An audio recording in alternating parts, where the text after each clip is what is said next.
All right. Good morning, everyone. Welcome in. Happy almost March now, February 25th.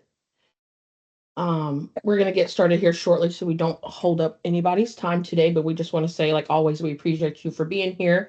And if you haven't been here before, my name is Cameron Lipford. I'm the youth coordinator here with North Carolina Families United, and I have been running these webinars of ours now for a little over a month. Not a month, a year and a half. Sorry, time is just going together. But today we have a great topic and an awesome partner of ours, Ms. Evelyn Cox from Somethings. If you guys have not heard of them, they provide mental health support to teens, right, and youth. And of course, on the phone, we know that's important because that's where most people consume their information, right?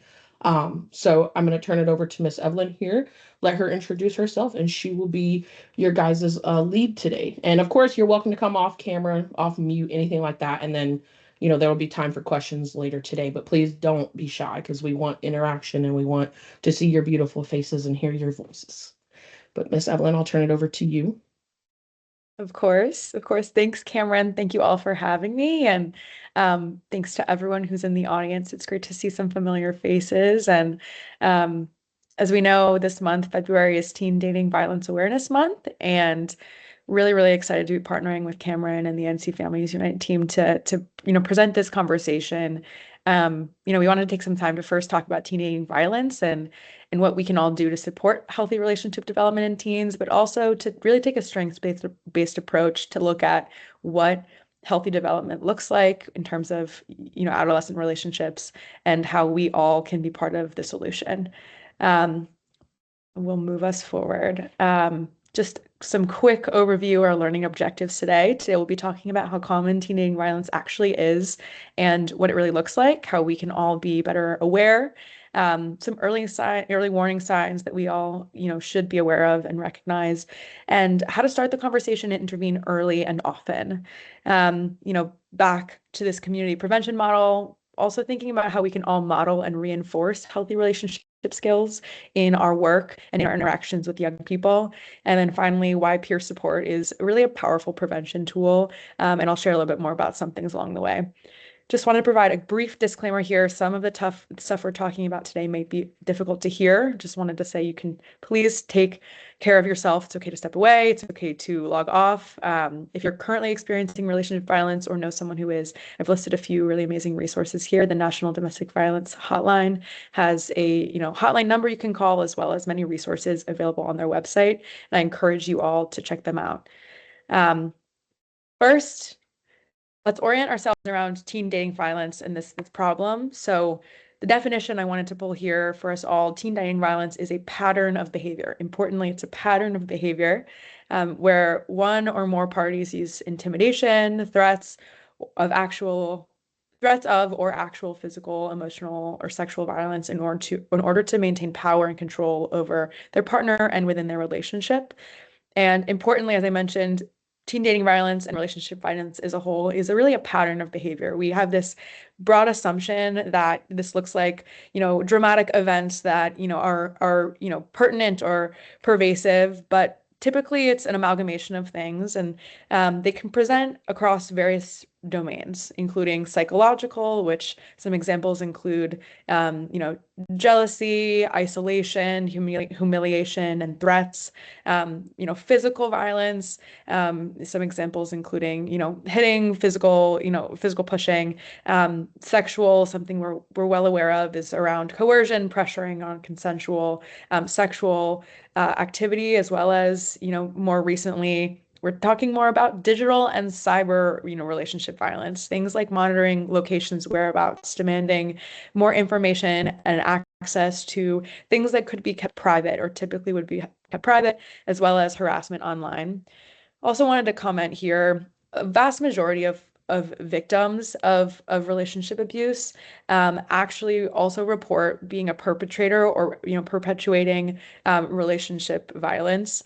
So many relationships often involve mutual violence in both directions, which is partially why it's incredibly important for us to know the warning signs, but also to work holistically across, both perpetrators as well as, individuals who might be on the receiving end to promote healthy behaviors and to be, bringing these conversations up to everyone involved. Unfortunately, this problem is more pervasive and common than one might think. About 1 in 3 teens in the United States will experience physical, sexual, or emotional abuse by someone they're in a relationship before the time that they're 18 years of age. And while many of us think again about relationship violence as, predominantly physical, the vast majority of individuals, teens in relationships with, teen dating violence actually experience this psychological and emotional violence component, which, as we'll talk about, some warning signs will be really important to think about. Um, Trauma experienced in this developmental stage, obviously, we know has lifelong implications. So teens who are experiencing teen dating violence are 3 to 4 times more likely to experience symptoms of major depression, clinical anxiety in adolescence, as well as over the life course. And since teens are learning, their relationship skills in adolescence and in this developmental period, that really become the foundation of their relationship habits in adulthood. We also see very high rates of recurrent, dating violence victimization across the life course, with those experiencing teen dating violence being 6 times more likely to, be involved in intimate partner violence throughout adulthood. So it's really clear how pervasive the problem is. It's also a very, often invisible problem. I would, veer to say that many of us would be shocked by these numbers. So it's important we both talk, one, about intervention, but two, about prevention, because this does affect so many of us. In terms of intervention, just wanted to start here. Some warning signs that we can all think about and talk about. As I mentioned previously, we often make the mistake of assuming that teen dating violence is associated with dramatic events. Maybe it's physical violence, but early signs can be really subtle. And again, it shows up in these little patterns that kind of create a picture over time. Some behaviors that we might want to, flag towards in a teen, things we might want to notice include, sudden withdrawal from friends or family, low self-esteem or self-worth since starting the relationship, an uptick in anxiety around phone use, around texting, or, concern generally around not responding soon enough, some pressures around responsiveness and communication.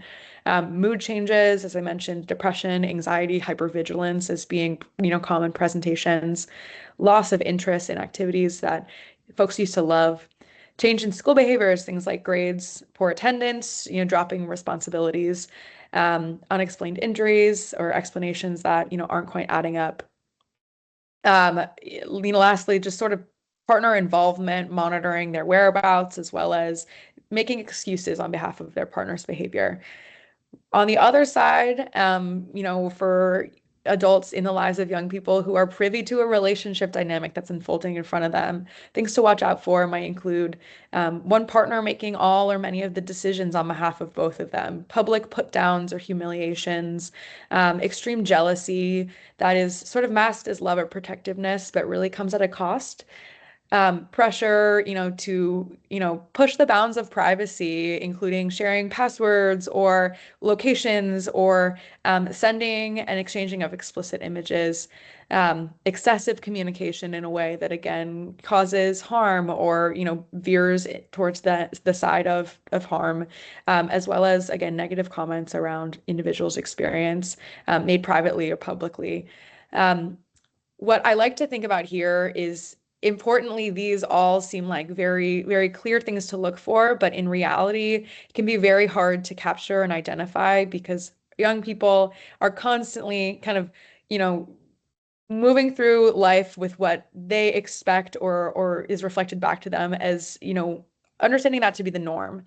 So for many teens, we hear sort of justifications, excuses, or, everybody's doing this, or, I am just like my peers. And so we want to be really mindful of some of these early cues, and bringing up conversations about some things that might cause alarm to the adults in their lives, early and often to be able to create that safe space that if anything were to happen, if any, risk were to be surfaced, that, your young people, the young people in your life know that they can turn to you and that you're safe. So one of the ways that I like to frame conversing around this topic, it can be really sensitive and there can be a lot of, developmentally appropriate defensiveness. I like to emphasize here not leading with the problem. So not leading with, I noticed this and I think that's bad, or what's going on in your relationship. Leading with curiosity is really the key here. Leading with questions. Questions like, what do you like about being with your partner? How do you feel about being with when, after you spend some time together? What happens in a disagreement? What does your life look like now as opposed to how it did before? Leading with curiosity, as well as staying in these conversations, continuing to ask questions, even if these conversations go slowly, letting your young people in your life know that you're there for them, you're there without judgment, creating a warm and supportive space can really prevent abuse, can also, let folks know that they have support and instill self-worth that can be really important as our young people work through some really, really challenging instances. I also love to talk about resource sharing. I've listed a few national and local resources. Some of my favorites include Love is Respect and the Domestic Violence Hotline. I've also listed Crisis Text Line 988 as some crisis supports, as well as some things for peer support and prevention, as well as the many resources that NC Family United has on their resource page. Something I think about a lot is, there are so many resources and there's often a kind of a disconnect between getting a young person actually connected or interested in, using resources. And so one way that we think about very often at some things is trying to make it fun, trying to make it teen-centric and engaging. And one way, an idea here is this kind of fun, healthy relationship quiz. This is an evidence-based sort of red flag quiz you can look at. Scan the QR code here to check it out, but basically it would help you as well as the young people in your life help practice identifying red flags, green flags, and determine your own relationship health as folks are developing their own relationship skills. Now I want to talk about prevention. So, relationships with caring adults, including parents, caregivers, mentors, providers, educators, are really the building blocks for all other relationships in young people's lives. It provides an example for how a young person will exist in their relationships moving forward. And whether you know it or not, oh, did I unshare it for a sec? Looks like yes. Let me pull that back in. Can y'all see this okay? Yep, I see it, Evelyn. You're good. Thanks, Cameron. Yeah. Amazing. Okay, I was just saying whether you know it or not, you are teaching relationship skills every single day in every single interaction you have. So some ways of modeling healthy relationships in the home, in your community, in your interactions include, handling disagreements with respect without, contempt, aggression, apologizing when mistakes have been made, when you have made a mistake, taking accountability. Things like respecting the boundaries of our young people. Obviously, at this point in their developmental life, we have lots of supports in place, towards caring for and managing the lives of our young people. But when boundaries exist, it's important to respect those wherever possible. Um, I love this one, modeling and showing what it looks like to ask for help. When you are struggling, when you are needing help, normalizing that that's okay. Modeling that behavior for young people can be a really, really big, promotive factor in them asking for help when struggling or needing support as well. Some other ideas include naming emotions and expressing them, normalizing them. Lastly, positively reinforcing healthy behaviors that you see among the teens around you. Some, a way I want to talk about doing this is really anchoring us in what a healthy relationship looks like, especially in these teenage years, and reinforcing some of these positive, healthy relationship strategies to promote their, persistence throughout that individual's life. So definition by taken from the CDC is a healthy relationship is a partnership built on trust, mutual respect, open communication, and equality, where both individuals feel safe, supported, and free to be themselves to maintain their individuality. And some things that we can look for, on the flip side, things that we want to reinforce is when your partner listens, when you feel your thoughts and feelings genuinely matter, we want to reinforce that. We want to praise that. We want to honor that. They respect when, the word no is said. There's no pushback, guilt, pressure associated with that. That's another really honorable strategy and healthy relationship development that we want to promote and celebrate. They support your other relationships. You can be yourself. You don't have to feel like you're walking on eggshells. You can be your silly, independent, individual self, and are celebrated in that. And then lastly, that your privacy is respected. Your phone, your space, your inner world, that is respected by your partner, your teen's partner, and some of these important concepts around healthy relationships, honoring, celebrating them when you see them can be really, really helpful in promoting longitudinal healthy behaviors. I want to talk a bit more about sort of intervention across the community, interpersonally as well as within the community. I love this quote here. There is no more effective neurobiological intervention than a safe relationship. So in opening these conversations, in reinforcing healthy behaviors, we are surrounding young people with supportive, non-judgmental care and conversations. We're letting them know that they have trusted spaces, they have trusted adults. In their lives that can be both preventative of relationship violence as well as supportive in intervening. One way I think is just the most incredible way to add positive, trusted relationships to the lives of our young people is through peer support. And I will share just a bit more about peer support as an evidence-based practice, as well as a resource that we offer at Some Things that can bring this, to the lives of young people you work with. So peer support is basically a way of connecting young people with trusted adults, trusted peers, adding to their, safe, warm relationship network and trusted space network that builds resilience and that minimizes likelihood of perpetration or victimization. Um, Really importantly for young people at risk, recognizing that healthy relationships norms spread through social networks and classrooms can be a huge facilitator in building healthy relationship skills, and reducing the likelihood of negative relationship behaviors through social networks, through social influence, which are particularly pertinent at this developmental stage. Um, Programs that harness positive peer culture as well as trusted spaces don't really just change individual behavior. They shift what is normal, what is expected, and that culture shift actually can last a lifetime. So it's incredibly, incredibly important to make this connection early, to make this connection often. And one way I like to put this out in the ethos is through the Somethings program that is available to all teens in the state of North Carolina.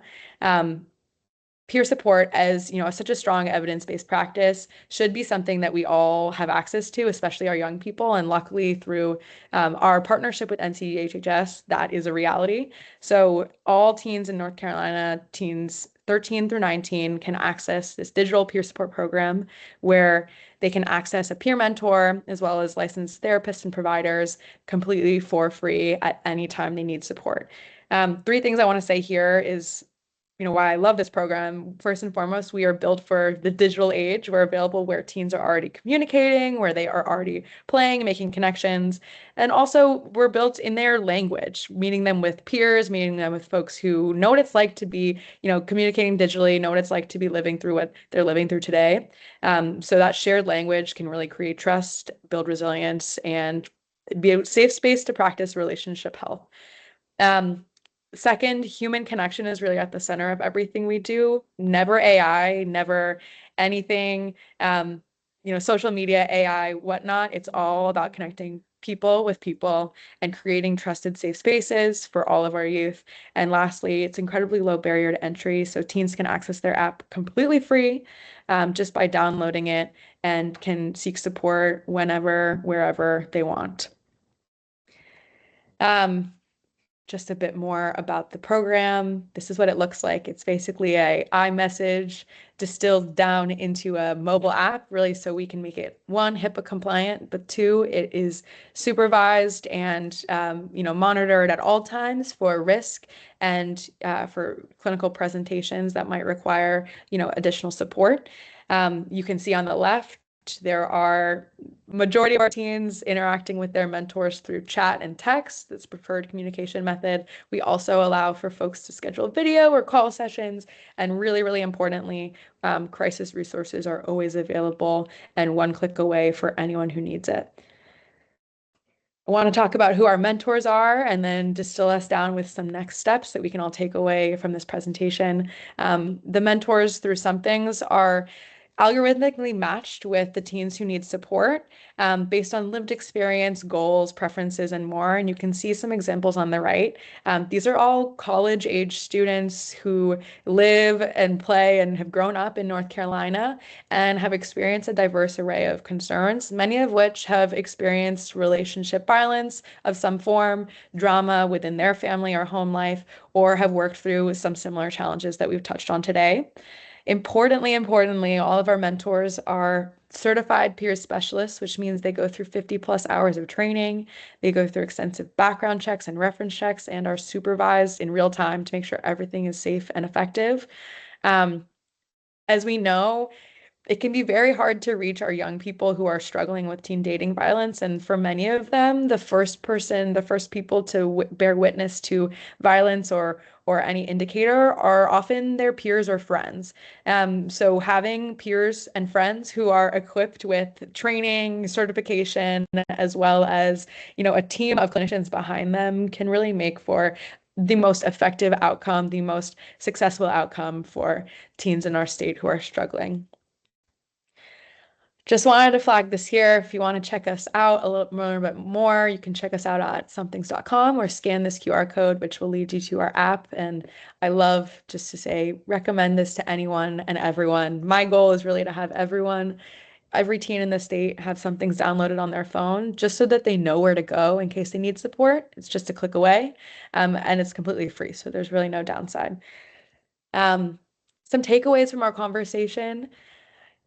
Teen dating violence is really common, underreported, starts really early. I want to say that I believe it's over 62% of dating starts at the age between 11 and 14. So young people dating is happening earlier and earlier.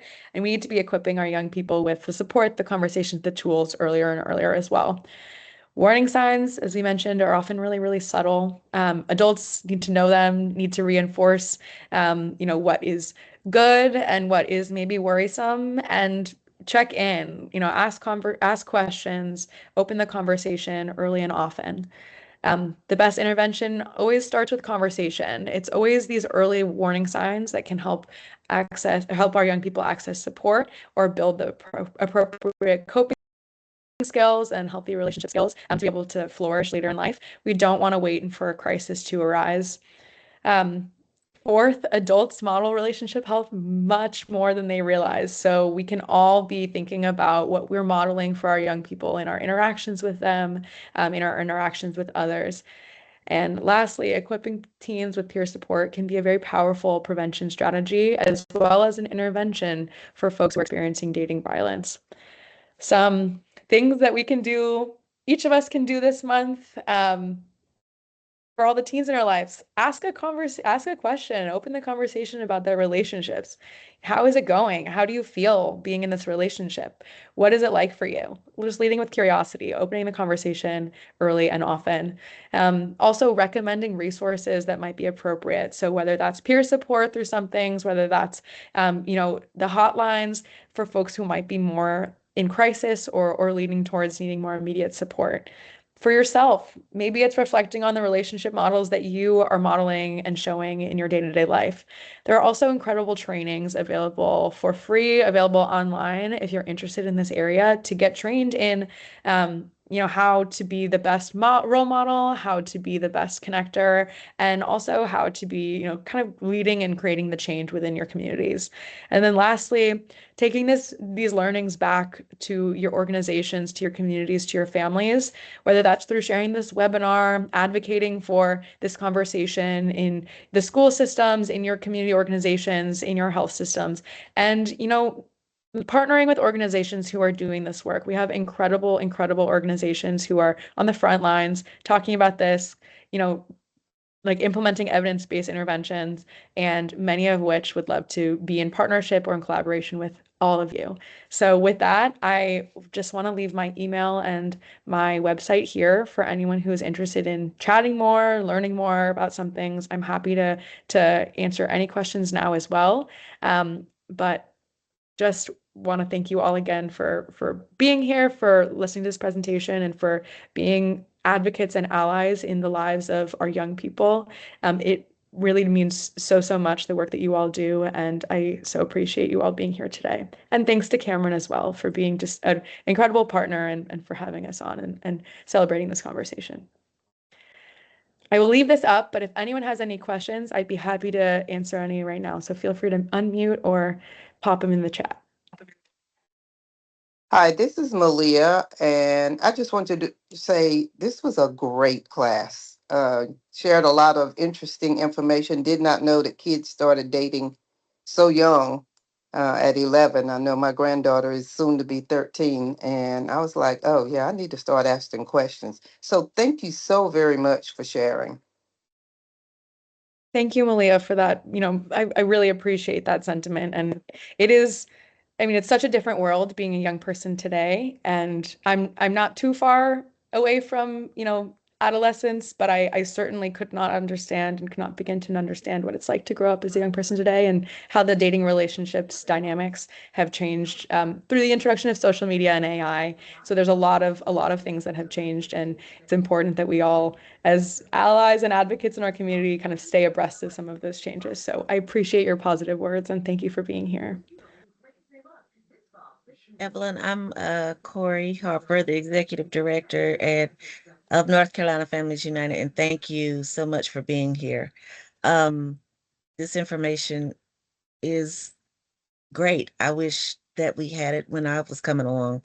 Um, a lot of times, as moms, you don't know exactly how to pose a lot of these questions. So, um, I'm sitting here looking at them like, oh, it's almost time for me to have to start asking my grandkids these questions. And I'm a little jealous because I'm like, I would have loved to have had this with my children because, um, like I said, I love the way you said, don't start it off with I've noticed, or I've been seeing this. So I love the examples that you gave. I think it's a lot of good information. And the quiz is genius. That is genius because the answers are right there. It's your input, so the answers are right there, and it's not someone saying, "Hey, you need to do this," or you know what I'm saying? Like it's a quiz. You answer it truthfully, and you're gonna get a reaction or an action from what the quiz is telling you. So I love this. So thank you so very much for being here. And um I told Cameron to tell you that it didn't have to be 30 minutes. I feel like you felt like you had to rush and get everything out. You did an awesome job. Awesome, awesome job. But I'm like, Thank tell you. her it doesn't have to be 30 minutes. You did a great job. It was a lot of information, but I feel like you were like, oh my gosh, I have to get this done. You did amazing. We'd love to have you back. So just wanted to put that out there. I appreciate that. We can definitely have a part two. There's so much more to discuss. Absolutely. Hello, everybody. My name's Fred Morrison. I work with NCFamU United. I have a question. Yeah. Do y'all hear me? Yeah, yeah, go for it, Fred. Okay. It was really stunning to me also when you said 11 years old. I'm from the hard knocks old school. when I was living, I was still outside playing and and waiting for the street lights to come on to go in. And I got a question: is the parents allowing the kids at 11, or is that something they doing at school, like private? Like like back then when we was kids, they would write little "I like you, do you like me?" When you say dating, I don't understand how a child that age would know anything about dating. Could you put a little more input on me on that there? Because I have grandkids and I'm always hilarious with them. I always tell them, once you get a teenager, you go to your first middle school dance, there's someone you may have laid your eyes on or someone they done laid eyes on you, that's when you get to kind of someone like you. But living, I think that um They're starting younger and younger, mm, Fred. yes, I understand that, but I think that comes in from the parents. You got to put it in them as a young age. As they growing up, they'll see things, but I think I'm messed up over that there. I'm shocked to hear Yeah. that. Yeah. So that's I got grandkids and they're growing up and I'm trying my best to teach them the right way. And I think that it starts in the home, even though you pick up more stuff outside of the house, like school, recreation centers, skating rings and things like that. That's what kids pick up a lot of that up. So I mean, like you said, kids is growing up faster now, through internet and YouTube and Google, all of that there. So I but I know kind of find out. Grover said it well in the chat that young people just define dating very differently nowadays. I think to your point, maybe dating at 11 years old, maybe they're not going out, to dinner on a dinner date, right? But maybe they're having a crush, maybe they're calling each other boyfriend, girlfriend, maybe they're, FaceTiming if they have phones, maybe they're, communicating via social media, often and intentionally, or it just, it looks different now. And I think in a lot of ways, every young person and the way that they approach dating will be different. But what is truly, I believe, the universal is that, we want to be open, we want to be conversing about it. We don't want the dating, the boyfriend, girlfriend, whatever that looks like, to be behind closed doors or to be in secrecy. And so bringing that out, bringing that into the open, bringing it into the family dynamic, asking questions, um, whether that's, about your crush or what does dating look like to you, or, what are your peers doing? Can be a really, really good way of starting and opening the door to learn more about your grandkids, your children, and what dating right now really means to them. Grover, I see you have a question as well. Well, I inserted a mole with my 14-year-old, with her younger sister. She reports back to me very well, and she tells me, such she has a, girlfriend or boyfriend or whatever the case may be. So, and then it's more like at school, and maybe they may come to a church event or something like that. But I love my mole right now until she's starts, and then I had to get the youngest one to be that mole. But yeah, it is differently, because I remember I always try to remind myself that I was their age at one place at one point, and how did I do that? I had a bunch of little girlfriends. They may not have known that, but I thought I had a bunch of little girlfriends. So I was I like, love yeah, it. ain't nothing new under the sun, as they say, but just a lot more opportunity. That's all. Yeah, I'm sure. Oh yeah, go for it, Cynthia. No, I was just saying that's true, but I love how you also said that it's important that we don't shut the kids down because I've learned from experience, if you shut them down, they're gonna do it. You just aren't gonna know about it. So it's best to just kind of, be supportive, ask questions and things of that sort, whatever their definition of it is, to just kind of like go with it, but with guidance, But if you shut them down, oh, they're gonna figure out a way. I mean, yeah, you have to think back when you were young and somebody shut you down and what you did, you That's what know. I'm saying. I figured out a way. Yeah, so you know all the tricks, you know. I know you try to climb out that window, or whatever the case may be, you know. There was no Hey. climbing out windows. I had 5 brothers. I was not, nope. So yeah, so I have I have a secret weapon. I have a spy, a mole, and everything. So But one thing I done with my granddaughter, I would take her out to dinner, lunch. I said, when you find the right person, this is what it's gonna take. It's respect. Um, it's how the person will treat you. And that's becoming of dating. And I mean, that's what I done to her. And I really truly believe that it worked. Um, she was young. We'll just go out and eat and just have a good time. I might slide a chair up under. Um, Before she sat down, I opened the door. I was trying to be a real gentleman.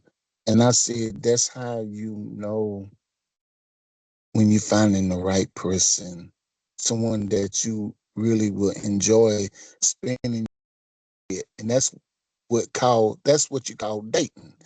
I explained to her what dating means. And I think sometimes I don't know if that's what's happening now. I mean, I'm still, um, I'm still thinking, but I think I think it's very important that we raise them, we have a relationship with them, we have a trust with them, and we teaches them that whatever they're going through or whatever's on their mind, they could come to us and talk to us about it. Allow us to be a help to you because it's, you know, we been through it. Like my man said, we done the things, we done snuck out the windows, we done made moves that we shouldn't have made. But I didn't say I snuck out on it. I didn't say that by oh, myself. oh, the girl. I'm messing with Okay, okay, well, yeah, well, I understand, but but like you said, this is a new generation, and we got to accept it. But we can make a change by trying to help them and you know take the step for them so they can see a better vision of what about life is about. Because it's, I don't think it's about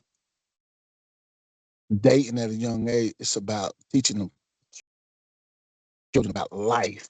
And once you learn about life, then all that'll come. So if I hope that'll help. I'm still numb behind it, so help me. So thank y'all for the input. It was really a blessing to me, and I accept it. I really truly do.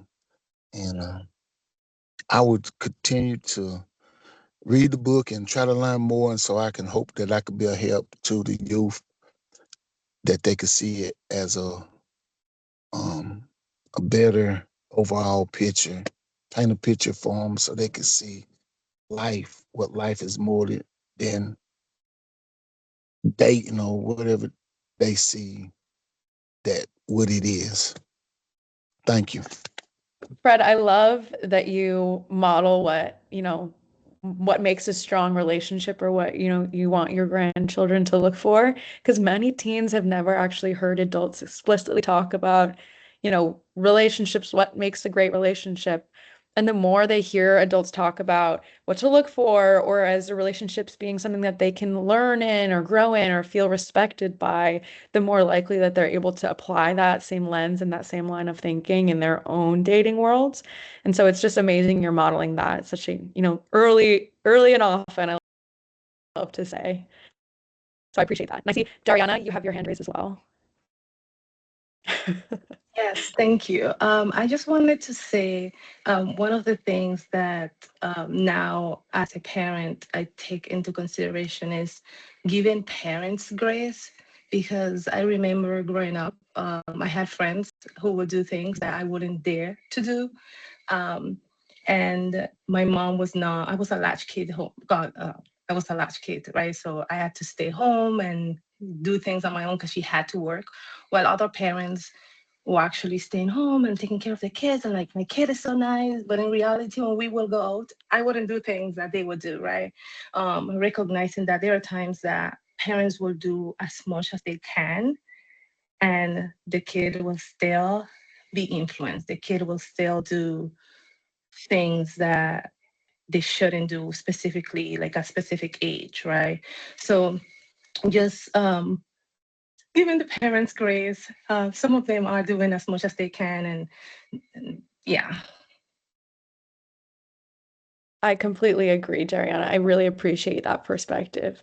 It is truly a privilege to be able to focus on healthy relationships when so much else may be going on in your life and your family. And um, we all deserve grace. So I really appreciate that perspective. Someone put in the chat, we need support for the grandparents and the parents of youth. I completely agree.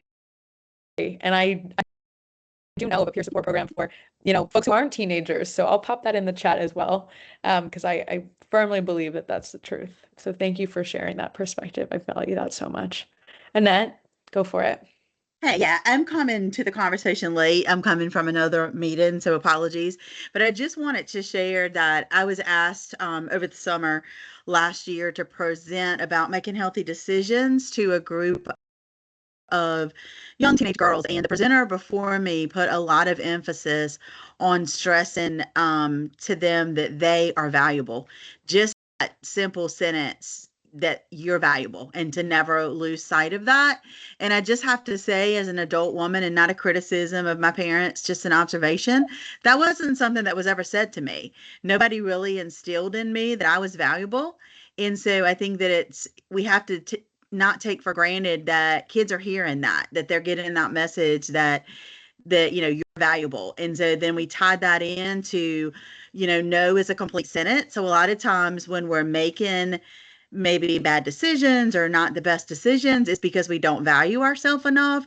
And so what I have learned about self-esteem and boundaries as an adult woman with grown children, we really need to instill that in our young people very early on.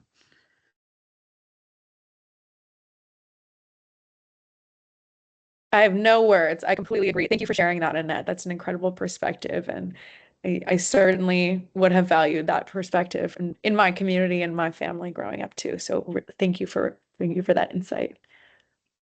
Go for it, Chanel. Hello, everyone. I just wanted to take a moment to, one of the things that stuck out to me um, was the 84% of the victims that report perpetrating the abuse, that there's mutual violence. And I just wanted to know if you could speak a little bit more to that, and how um, I think it's important that, we keep that in mind. Um, and so I'm glad that you pointed that part out. That's a great question. It's a complicated picture, right? Like, it doesn't always mean that maybe there might be mutual violence, but there might necessarily not be equal power or equal, harm or equal impact or equal risk. I want to say typically, or maybe more common, is an individual acting in self-defense or out of fear or out of, these behaviors being normalized within their relationship. So they, are normalized in acting that way in return. Um, Obviously, developmentally, our young people are at a stage where they're learning a lot from social interactions. They, have wide mood fluctuations, impulsivity, just like conflict resolution is all still kind of coming to terms. They're learning by doing. And so in a lot of ways, what they learn in their relationships, they are often reflecting or mirroring back. I want to say it's a complicated picture, and I don't know that I have much more insight aside from sort of those developmental considerations. But what I will say is that being mindful not to kind of pigeonhole ourselves and one person is always a perpetrator, one person might be the recipient, and those being gender-based roles. We want to be mindful of supporting everyone, because the way one person acts in a relationship, the other is maybe more likely to learn from or reflect back some of those, strategies or tactics in the relationship as well. So supporting folks of all genders, supporting folks, regardless of your assumption on how, they might be receiving or participating in the dynamic, and, just questioning our bias around who and how we might support. Cameron, did you have a thought? Thank you. Oh, Cameron, I don't know if I can hear you. Can you hear me She now? disappeared. Yeah. Yes, Okay. yes. Okay. Yeah, I just want to say once again, Evelyn, thank you so much for this. But I wanted to hop in, and I guess my thought process is listening to this as well is if you know of any maybe free trainings or anything like that for youth, because my thought process would be that maybe some youth, just like how we say, if a healthy relationship is not modeled to them, may be doing these things that are negative in a relationship and may not even know that. And so just being able to make them aware and be able to look at themselves, and then like you said, be able to look at their peers or whatnot that may be in relationships that are unhealthy, but just how we can inform the youth, or any tools maybe that you know of, or if we need to do another training, right, another webinar that we can use and present and put out there to share with our partners and everybody else to make the youth aware of these things. Because once again, if it's not modeled for them, if they don't know, how are they going to know, right? They could be doing it and not even meaning to. So that was my thought process there. Completely. I And think someone asked us in that's a the great chat. point. I think we should, Evelyn, if we could do like a get together and do like a role play type thing for the youth, because um I'm just going to share a vulnerable moment. I was in a very um weird, complicated relationship when I was in high school. I went with a captain of the football team. Teachers were afraid. They didn't intervene when things were, when we were arguing and between classes and things. I would look to teachers for help, and they're looking like, I'm not messing with him. He's huge, And so that is it's a scary moment. And there's times when friends don't know when to interject or how to interject. So I would love to work with you on, maybe doing some role plays and going around to schools. I think that is very, very important and needed. Yeah, I could not agree more. Someone asked this in the chat if I would be able to share this presentation and the recording. Definitely. And I will also um, pull some resources on trainings and tools that we can all use in our, lives as adults supporting youth, but also that we might be able to recommend to the young people in our lives as well. But I'm totally aligned. We should definitely continue the conversation, and I would be happy to host another one of these. This would be a good forum to have with our youth, or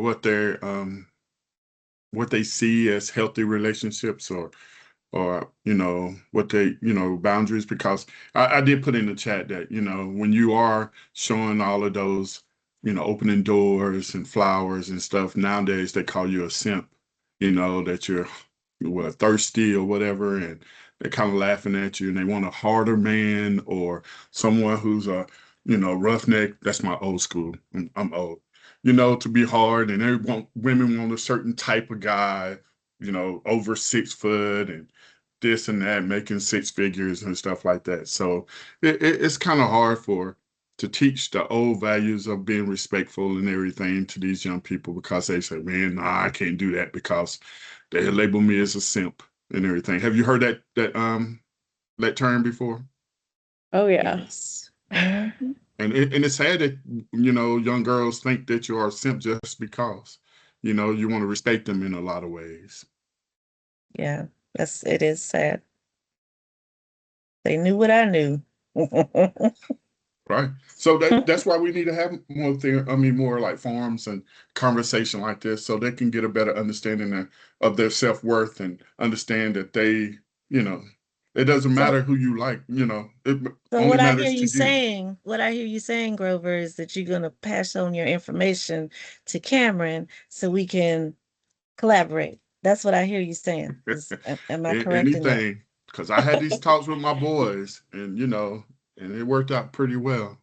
That's So that's let's do it. Let's make it happen.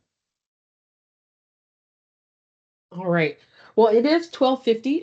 If anybody has any more questions or anything like that, once again, we still feel free. We got 10 minutes left. But before that, I just want to say we were able to connect with Evelyn and some things because we are doing our own program that we started in October called the Star Fatherhood Program. And we really needed partners, right? Just like anybody in any of the work we do. With saying that, we're thankful for Evelyn, and our partnership, has fully extended beyond even just our program, right? Being able to dive into other things. So I just want to extend the invite and the ask, like, please, please, please, reach out to us, see how we can connect with one another. And as well, even if you guys can just come on and do a monthly webinar for us, we do our webinars every single month. We're always looking for speakers or just anybody who's, wants to come on and share their knowledge. But yeah, like outside of that, we ask that you connect with us. We have a connect page on our website. Any kind of way, our emails and stuff like that we'll share out as well. And just any way that we can support each other is what I would love to say. And then my last comment on this topic, and I'll be done, is just kind of going back to earlier and like my thought process of, I feel like a lot of times, especially, I remember me as a youth, like I really didn't know how to go to, right, my parent or guardian or whoever to even speak about these things or even know if I'd be comfortable and be able to. And so I think, as a parent, as a guardian, like Evelyn said, not only like asking those specific questions, but even just generally like, hey, do you like somebody? Like, or anything just to talk, because I know for me, like I would never freely just bring that information forward because I didn't know like what to say, how to say it, especially if you're listening right to your peers that say like, oh, my mom said this to me when I brought it up to her, or like my dad did this to me, or grandma, or whoever, right?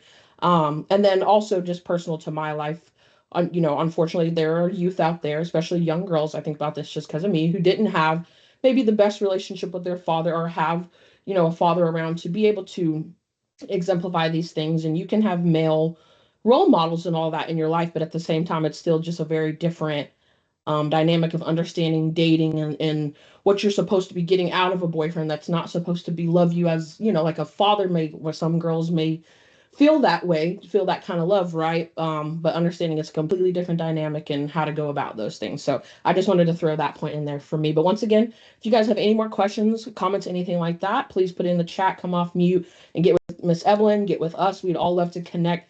And I hope you guys have a great rest of your day, though, if you are going to hop off. And thank you once again for being here. And Annette, yeah, I see your hand. Go ahead. Yeah. Hey, Cameron. Hey, Cameron. Since I came late to the conversation, what part of the state are you in? So North Carolina Families United is actually statewide. We're a statewide family network, but our office is in Caldwell County, and then I'm in Guilford County, and we have some in Mecklenburg. So we're kind of all over the state, but we do work across the entire state.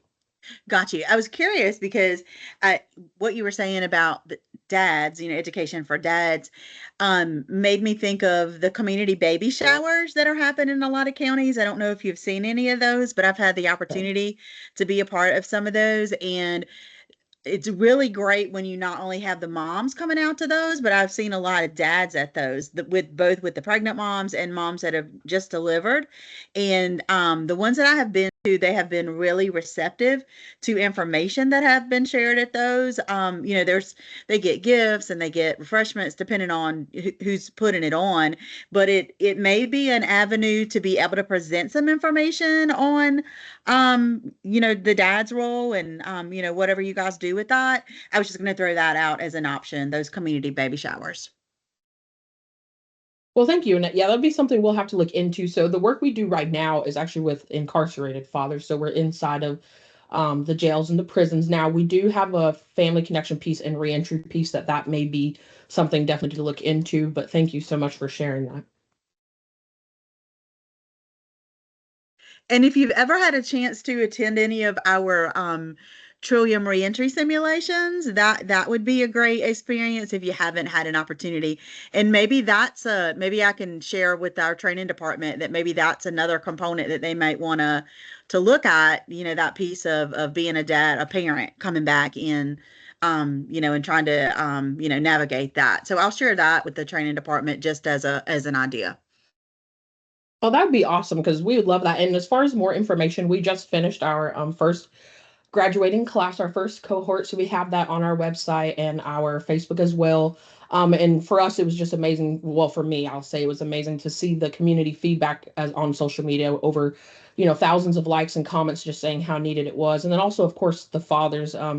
I have my own personal lived experience. My father has been incarcerated for about 15 years, but he does get out this June, June of 2026. So it's been like a full circle fulfilling thing for me to be able to come back in and work with the youth that are, going through the same thing that I did as a young adult and that I still continue to, be in, but obviously I'm older now. I've had my time to get my supports and continue to grow. So we would love to connect with you. But yes, it's amazing work that we're doing, and I'm so grateful that we're able to do this kind of stuff. So yeah.